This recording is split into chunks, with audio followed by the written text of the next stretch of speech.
श्री राम शतत्रिंश सर्ग। हनुमान जी का सीता को मुद्रिका देना, सीता का श्री राम कब मेरा उद्धार करेंगे यह उत्सुक होकर पूछना तथा हनुमान जी का श्री राम की सीता विषयक प्रेम का वर्णन करके उन्हें सांत्वना देना। तदनंतर महातेजस्वी पवन कुमार हनुमान जी सीता जी को विश्वास दिलाने के लिए पुनः विनय युक्त वचन बोले। महाभागे, मैं परम बुद्धिमान भगवान श्री राम का दूत वानर हूं। देवी, यह श्री राम नाम से अंकित मुद्रिका है, इसे लेकर देखिए। आपको विश्वास दिलाने के लिए ही मैं इसे लेता आया हूं। महात्मा श्री रामचंद्र जी ने स्वयं यह अंगूठी मेरे हाथ में दी थी। आपका कल्याण हो। अब आप धैर्य धारण करें। आपको जो दुख रूपी फल मिल रहा है वह आप समाप्त हो चला है। पति के हाथ को सुशोभित करने वाली उस मुद्रिका को लेकर सीता जी उसे ध्यान से देखने लगी। उस समय जानकी जी को इतनी प्रसन्नता हुई मानो स्वयं उनके पतिदेव ही उन्हें मिल गए हों। उनका लाल, सफेद और विशाल नेत्रों से युक्त मनोहर मुख हर्ष से खिल उठा, मानो चंद्रमा राहु के ग्रहण से मुक्त हो गए हों। वे लजीली विदेह बाला प्रियतम का संदेश पाकर बहुत प्रसन्न हुई। उनके मन को बड़ा संतोष हुआ। वे महाकपि हनुमान जी का आदर करके उनकी प्रशंसा करने लगी। वानर श्रेष्ठ, तुम बड़े पराक्रमी, शक्तिशाली और बुद्धिमान हो, क्योंकि तुमने अकेले ही इस राक्षसपुरी को पददलित कर दिया है। तुम अपने पराक्रम के कारण प्रशंसा के योग्य हो, क्योंकि तुमने मगर आदि जंतुओं से भरे हुए 100 योजन विस्तार वाले महासागर को लांघते समय उसे गाय की खुरी के बराबर समझा है, इसलिए प्रशंसा के पात्र हो। वानर शिरोमणे, मैं तुम्हें कोई साधारण वानर नहीं मानती हूं, क्योंकि तुम्हारे मन में रावण जैसे राक्षस से भी न तो भय होता है और न घबराहट ही। कपिश्रेष्ठ, यदि तुम्हें आत्मज्ञानी भगवान श्री राम ने भेजा है तो तुम अवश्य इस योग्य हो कि मैं तुमसे बातचीत करूं। दुर्धर्ष वीर श्री रामचंद्र जी विशेषतः मेरे निकट ऐसे किसी पुरुष को नहीं भेजेंगे जिसके पराक्रम का उन्हें ज्ञान न हो तथा जिसके शील स्वभाव की उन्होंने परीक्षा न कर ली हो। सत्य प्रतिज्ञ एवं धर्मात्मा भगवान श्री राम सुकुशल है तथा सुमित्रा का आनंद बढ़ाने वाले महातेजस्वी लक्ष्मण भी स्वस्थ एवं सुखी है। यह जानकर मुझे बड़ा हर्ष हुआ है और यह शुभ संवाद मेरे लिए सौभाग्य का सूचक है। यदि ककुत्स्थ कुलभूषण श्री राम सकुशल हैं तो वे प्रलय काल में उठे हुए प्रलयंकर अग्नि के समान कुपित हो समुद्रों से घिरी हुई सारी पृथ्वी को दग्ध क्यों नहीं कर देते हैं? अथवा वे दोनों भाई देवताओं को भी दंड देने की शक्ति रखते हैं, तो भी अब तक जो चुप बैठे हैं इसमें उनका नहीं मेरे ही भाग्य का दोष है। मैं समझती हूं कि अभी मेरे ही दुखों का अंत नहीं आया है। अच्छा, यह तो बताओ, पुरुषोत्तम श्री रामचंद्र जी के मन में कोई व्यथा तो नहीं है? वे संतप्त तो नहीं होते? उन्हें आगे जो कुछ करना है उसे वे करते हैं या नहीं? उन्हें किसी प्रकार की दीनता या घबराहट तो नहीं है? वे काम करते करते मोह के वशीभूत तो नहीं हो जाते? क्या राजकुमार श्री राम पुरुषोचित कार्य मतलब पुरुषार्थ करते हैं? क्या शत्रुओं को संताप देने वाले श्री राम मित्रों के प्रति मित्रभाव रखकर साम और दान रूप 2 उपायों का ही अवलंबन करते हैं तथा शत्रुओं के प्रति उन्हें जीतने की इच्छा रखकर दान, भेद और दंड इन 3 प्रकार के उपायों का ही आश्रय लेते हैं? क्या श्री राम स्वयं प्रयत्नपूर्वक मित्रों का संग्रह करते हैं? क्योंकि क्या उनके शत्रु भी शरणागत होकर अपनी रक्षा के लिए उनके पास आते हैं? क्या उन्होंने मित्रों का उपकार करके उन्हें अपने लिए कल्याणकारी बना लिया है? क्या वे कभी अपने मित्रों से भी उपकृत या पुरस्कृत होते हैं? क्या राजकुमार श्री राम कभी देवताओं का भी कृपा प्रसाद चाहते हैं, उनकी कृपा के लिए प्रार्थना करते हैं? क्या वे पुरुषार्थ और दैव दोनों का आश्रय लेते हैं? दुर्भाग्यवश मैं उनसे दूर हो गई हूं, इस कारण श्री रघुनाथ जी मुझ पर स्नेहहीन तो नहीं हो गए हैं? क्या वे मुझे कभी इस संकट से छुड़ाएंगे? वे सदा सुख भोगने के ही योग्य हैं, दुख भोगने के योग्य कदापि नहीं है, परंतु इन दिनों दुख पर दुख उठाने के कारण श्री राम अधिक खिन्न और शिथिल तो नहीं हो गए हैं? क्या उन्हें माता कौशल्या, सुमित्रा तथा भरत का कुशल समाचार बराबर मिलता रहता है? क्या सम्माननीय श्री रघुनाथ जी मेरे लिए होने वाले शोक से अधिक संतप्त हैं?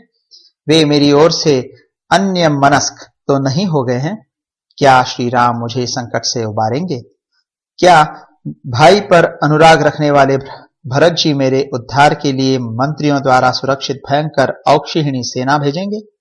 क्या श्रीमान वानर राज सुग्रीव दांत और नखों से प्रहार करने वाले वीर वानरों को साथ ले मुझे छुड़ाने के लिए यहां तक आने का कष्ट करेंगे?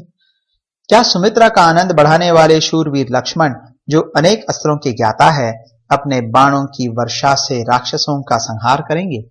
क्या मैं रावण को उसके बंधु बांधवों सहित थोड़े ही दिनों में श्री रघुनाथ जी के द्वारा युद्ध में भयंकर अस्त्र शस्त्रों से मारा गया देखूंगी? जैसे पानी सूख जाने पर धूप से कमल सूख जाता है, उसी प्रकार मेरे बिना शोक से दुखी हुआ श्री राम का वह स्वर्ण के समान कांतिमान और कमल के सदृश सुगंधित मुख सूख तो नहीं गया है। धर्म पालन के उद्देश्य से अपने राज्य का त्याग करते और मुझे पैदल ही वन में लाते समय जिन्हें तनिक भी भय और शोक नहीं हुआ, वे श्री रघुनाथ जी इस संकट के समय हृदय में धैर्य तो धारण करते हैं ना। दूत, उनके माता पिता तथा अन्य कोई संबंधी भी ऐसे नहीं हैं जिन्हें उनका स्नेह मुझसे अधिक अथवा मेरे बराबर भी मिला हो। मैं तो तभी तक जीवित रहना चाहती हूं जब तक यहां आने के संबंध में अपने प्रियतम की प्रवृत्ति सुन रही हूं। देवी सीता वानर श्रेष्ठ हनुमान के प्रति इस प्रकार महान अर्थ से युक्त मधुर वचन कहकर श्री रामचंद्र जी से संबंध रखने वाली उनकी मनोहर वाणी पुनः सुनने के लिए चुप हो गईं। सीता जी का वचन सुनकर भयंकर पराक्रमी पवन कुमार हनुमान मस्तक पर अंजलि बांधे हुए इस प्रकार उत्तर देने लगे। देवी, कमल नयन भगवान श्री राम को यह पता ही नहीं है कि आप लंका में रह रही हैं। इसीलिए जैसे इंद्र दानवों के यहां से शची को उठा ले गए, उसी प्रकार वे शीघ्र यहां से आपको नहीं ले जा रहे हैं।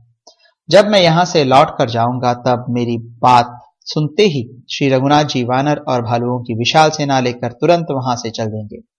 तकुत सकुल भूषण श्री राम अपने बाण समूहों द्वारा अक्षोभ्य महासागर को भी स्तब्ध करके उस पर सेतु बांधकर लंकापुरी में पहुंच जाएंगे और उसे राक्षसों से सूनी कर देंगे।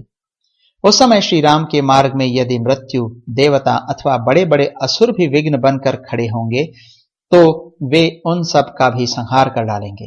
और ये आपको न देखने के कारण उत्पन्न हुए शोक से उनका हृदय भरा रहता है। अतः श्री राम सिंह से पीड़ित हुए हाथी की भांति क्षण भर को भी चैन नहीं पाते हैं। देवी, मंदर आदि पर्वत हमारे वास स्थान है और फल मूल भोजन। अतः मैं मंदराचल, मलय, विंध्य, मेरु तथा दुर्दुर पर्वत की और अपनी जीविका के साधन फल मूल की सौगंध खाकर कहता हूं कि आप शीघ्र ही श्री राम का नवोदित पूर्ण चंद्रमा के समान वह मनोहर मुख देखेंगी, जो सुंदर नेत्र, बिंब फल के समान लाल लाल ओठ और सुंदर कुंडलों से अलंकृत एवं चित्ताकर्षक है। विदेह नंदिनी, ऐरावत की पीठ पर बैठे हुए देवराज इंद्र के समान प्रस्त्रवन गिरि के शिखर पर विराजमान श्री राम का आप शीघ्र दर्शन करेंगी। कोई भी रघुवंशी न तो मांस खाता है और न मधु का ही सेवन करता है, फिर भगवान श्री राम इन वस्तुओं का सेवन क्यों करते? वे सदा 4 समय उपवास करके 5वें समय शास्त्र विहित जंगली फल मूल और नीवार आदि भोजन करते थे।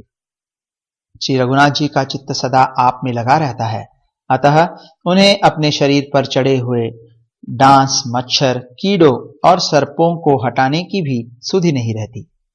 श्री राम आपके प्रेम के वशीभूत हो सदा आपका ही ध्यान करते और निरंतर आपके ही विरह शोक में डूबे रहते हैं। आपको छोड़कर दूसरी कोई बात वे सोचते ही नहीं है। नरश्रेष्ठ, श्री राम को सदा आपकी चिंता के कारण कभी नींद नहीं आती है। यदि कभी आंख लगी भी तो सीता सीता इस मधुर वाणी का उच्चारण करते हुए वे जल्दी ही जाग उठते हैं। किसी फल, फूल अथवा स्त्रियों के मन को लुभाने वाली दूसरी वस्तु को भी जब वे देखते हैं तब लंबी सांस लेकर बारंबार हाँ प्रिय कहते हुए आपको पुकारने लगते हैं। देवी, राजकुमार महात्मा श्री राम आपके लिए सदा दुखी रहते हैं। सीता सीता कहकर आपकी ही रट लगाते हैं तथा उत्तम व्रत का पालन करते हुए आपकी ही प्राप्ति के प्रयत्न में लगे हुए हैं। श्री रामचंद्र जी की चर्चा से सीता का अपना शोक तो दूर हो गया, किंतु श्री राम के शोक की बात सुनकर वे पुनः उन्हीं के समान शोक में निमग्न हो गई। उस समय विदेह नंदिनी सीता शरद ऋतु आने पर मेघों की घटा और चंद्रमा दोनों से युक्त, मतलब अंधकार और प्रकाशपूर्ण रात्रि के समान हर्ष और शोक से युक्त प्रतीत होती थी। इस प्रकार श्री वाल्मीकि निर्मित आर्ष रामायण आदि काव्य के सुंदरकांड में 36वां सर्ग पूरा हुआ।